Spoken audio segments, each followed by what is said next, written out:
फिर मैं एक दूसरी पुस्तक लाया।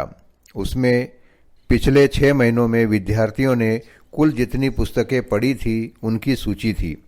पुस्तक के हर एक पन्ने पर विद्यार्थी का नाम था।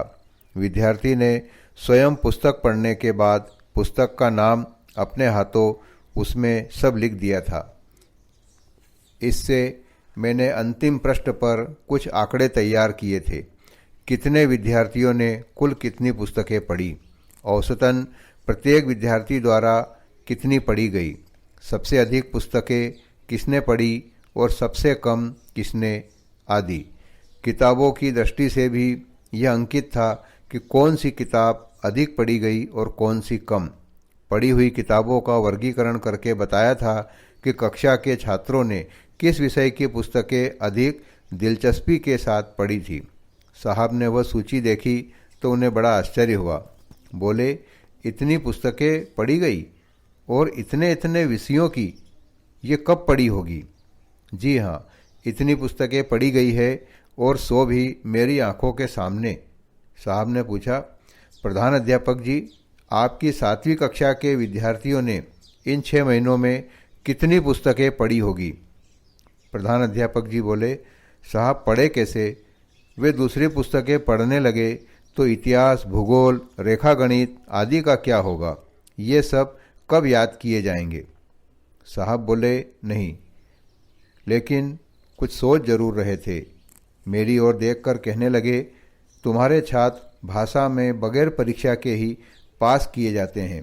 कहो, अब क्या बाकी है? मैंने विद्यार्थियों का एक हस्तलिखित मासिक पत्र उनके सामने पेश किया। साहब ने पूछा, क्या ये सभी लेख इन छात्रों के ही हैं? मैंने कहा, जी हाँ। ये 1-2 कविताएं हैं, सो भी? जी हाँ, अभी अभी मेरे कुछ छात्र कविता लिखने की कोशिश करने लगे हैं। साहब बोले, लेकिन उनकी कविता को तुम सुधारते भी हो या नहीं? मैंने कहा, नहीं, अभी तक तो ऐसा नहीं किया है। जैसी लिखी है वैसी ही प्रकाशित भी की गई है। और लड़के यह सब अपने मस्तिष्क से लिखते हैं या कहीं से नकल करते हैं या तुम इन्हें बतलाते हो? मैंने कहा, नकल करने से मतलब? मैं तो उनसे कहता हूँ कि जो चाहो लिखो, जो सूझे लिखो, सब लिखा जा सकता है और जो लिखो प्रकाशित करो।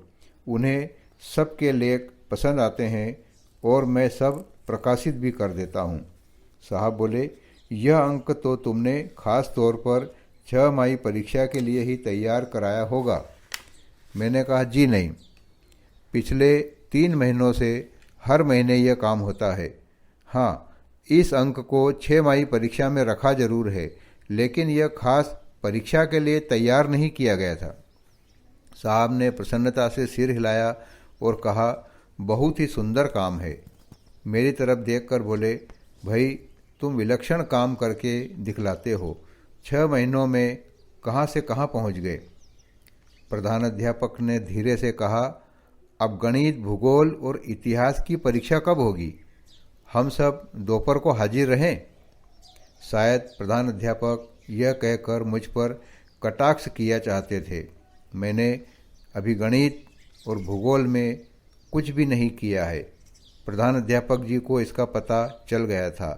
मैंने कहा, जी भूगोल और गणित में मैं अभी कुछ नहीं कर सका हूँ, लेकिन 12वें महीने तक यह काम भी करके दिखा दूंगा। इतिहास में कुछ थोड़ा काम हुआ है।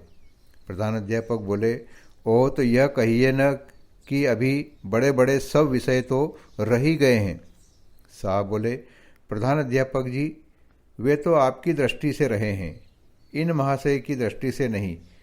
आपके विचार में तो इतिहास, भूगोल, गणित और पहाड़ों में ही सारी पढ़ाई समा जाती है।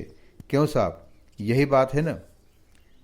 साहब को जरा मौज में देखकर प्रधान अध्यापक ने जवाब में कहा, लेकिन साहब, आपकी दृष्टि भी तो ऐसी है। आप भी उन्हीं विषयों में हमसे परीक्षा परिणाम चाहते हैं। सब परस्पर विनोद करते हुए उठे। मेरी कक्षा की 6 माही परीक्षा पूरी हुई। जाते समय साहब ने मुझसे कहा, तुम्हारा परीक्षा पत्र कहाँ है?